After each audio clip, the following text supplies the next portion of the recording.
साथियों, मेरा नाम डॉक्टर संजय कुमार है। मैं हाजीपुर बरौनी जिला बेगूसराय बिहार से हूँ। मेरी भाभी पिछले 15 दिन से बीमार थी और हॉस्पिटल भर्ती थी। अभी 4 दिनों से कोमा में थी। कोमा में वो आवाज़ नहीं निकल पा रहा था उनका, वो सांस केवल चल पा रहा था और ऑक्सीजन के बदौलत सांस चल पा रहा था। किसी प्रकार का उनके शरीर में एक्टिविटी नहीं थी, ना वो बोल पाती थी, ना देख पाती थी। जोर जोर से आवाज़ देने के बाद भी उनमें कोई सुनने की क्षमता नहीं थी। कल दोपहर में डॉक्टर ने बोला कि आप इनको घर ले जाइए, अब ये बचने की उम्मीद नहीं है, इनका अंतिम दर्शन करने के लिए लोगों को बुला लीजिए और इनको घर पे आप ले जाइए। तो कल हम लगभग 2 बजे अपने घर लाए, जो मेरा घर है हाजीपुर बिहार में, बरौनी के पास एक हाजीपुर गाँव है वहाँ पे। तो हमारे संबंधी लोग भी सब पहुँचने लगे, मिलने के लिए, जुलने के लिए गाँव के लोग भी इकट्ठा हो गए।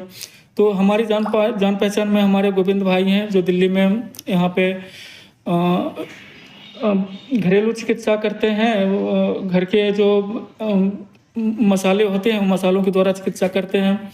तो मैंने उनसे संपर्क किया, उन्होंने मुझे बताया कि तुलसी के 5 पत्ते और लहसुन के 1 पोटा लेकर के उसको 1 चम्मच पानी में मिला के उसको रगड़िए और रगड़ने के बाद जो उससे रस निकलेगा, उस रस को दोनों नाक में 2-2, 3-3 बूंद उसमें डालिए और उसका जो अंतिम भाग बच जाएगा उसको मधु में, शहद में मिला करके जीभ पे डालिए और ऐसा आप आधा घंटा में करते रहिए। और एक दवा और उन्होंने और बताया कि कपूर 50 ग्राम 75 ग्राम कपूर लेकर के, कपूर को बिल्कुल बारीक पीस करके उसको वहाँ पे जिस बिस्तर पे भाभी को लेटा रखे हैं रोगी को, उनके बिस्तर पर उसको चारों तरफ छिड़क दीजिए। छिड़कने के बाद एक पतला चादर बिछा दीजिए, उस पर भाभी को लेटाइए।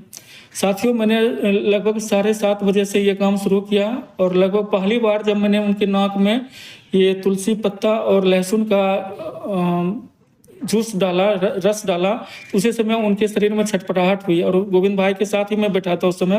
गोविंद भाई के सामने उन्होंने बोला कि आप ऐसे डलवाओ, जैसे मैंने डलवाया घर पे फ़ोन करके, तो वैसे ही उनके शरीर में छटपटाहट हुई। और आधा घंटा के बाद हमने 3-4 बार रात में दिया। 10 बजे रात तक उनको बढ़िया सा होश आ गया। अब वो सुनने लगी हैं, बात करने लगी हैं। जब भी उनको पुकारा जाता है तो वो आवाज़ पकड़ करके उसका रिप्लाई करती हैं। लगभग 90,000 रुपया हमारा हॉस्पिटल में ख़राब हो गया था और डॉक्टर ने ये कहा दिया था कि आप ले जाइए, अब अंतिम समय है, लोगों से दर्शन करा दीजिए। लेकिन गोविंद भाई के कहने के अनुसार जब मैंने चिकित्सा किया, घरेलू चिकित्सा किया, उसमें हमें पैसे भी नहीं लगे। अभी हमारी भाभी बिल्कुल ठीक हैं और बोल भी रही हैं। अब कमज़ोरी काफ़ी है, कमज़ोरी के लिए फिर मैंने गोविंद भाई से संपर्क किया तो गोविंद भाई ने कहा कि उनको सौंठ और किशमिश 5-6 दाना किशमिश और 1/4 चम्मच सौंठ को मिला करके गर्म पानी में 1 कप पानी में गर्म कीजिए, उबाल करके फिर उस पानी को पिलाइए। उससे उनको कमज़ोरी जो है वो ठीक हो जाएगा। तो अभी तक हम दे नहीं पाए, अभी मुझे जानकारी गोविंद भाई के द्वारा इसकी प्राप्ति हुई है। अब मैं घर में बोला है कि जल्दी जल्दी आप इसकी व्यवस्था करो। लेकिन वो पूर्ण रूप से अभी मतलब कोमा से बाहर निकल गई हैं। छोटी सी चिकित्सा से वो आवाज़ सुन रही हैं, बोल रही हैं, बात कर रही हैं, परंतु अभी उठ नहीं पा रही हैं कमज़ोरी के कारण।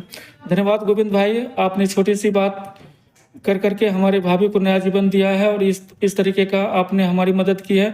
बहुत बहुत शुक्रिया, आपका भला हो। और हम आप लोगों से निवेदन करते हैं कि सभी लोग प्राकृतिक चिकित्सा से जुड़े और गोविंद भाई से जुड़े। धन्यवाद।